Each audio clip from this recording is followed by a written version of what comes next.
د یاد وزارت له لوري له خبریالانو څخه د ملاتړ په برخه کې له نوو اقداماتو څخه د خبر ورکول ترڅنګ یې وویل اسلامي امارت هوډ لري چې په نږدې راتلونکي کې به د یو مالي صندوق په رامنځته کولو سره له رسنیو او خبریالانو څخه خپل ملاتړ لا پیاوړی کړي.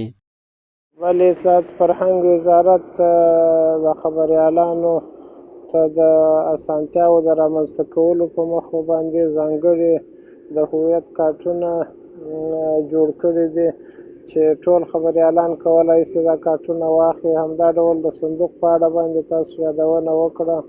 صندوق دپاره طرز العمل هم جوړ شوی. انشاءالله امیدوار یو چې په ډېر نږدې کې وکولای شو دا صندوق په فعالیت باندې پیل وکړي. همدارنګه ښاغلي مهاجر زیاته کړه چې د اطلاعاتو کلتور وزارت له اړوندې ادارې سره په همغږۍ هڅه کوي ترڅو د رسنیو د برېښنا په برخه کې هم یوې مطلوبې پایلې ته ورسیږي.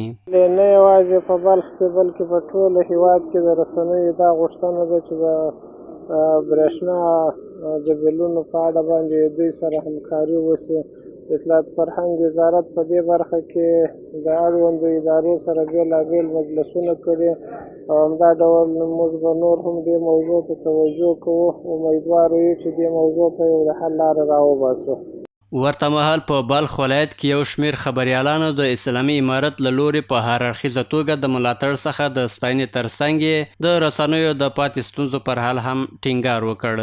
خواست اساسی رسانه ها در این نشست کاهش بهای برق، شکلگیری سیاست مدون نشراتی و از صندوق حمایت از خبرنگاران باید به شکل شفاف استفاده به عمل بیاید تا مانند گذشته به نام خبرنگار دیگران عیف و میل نکنند.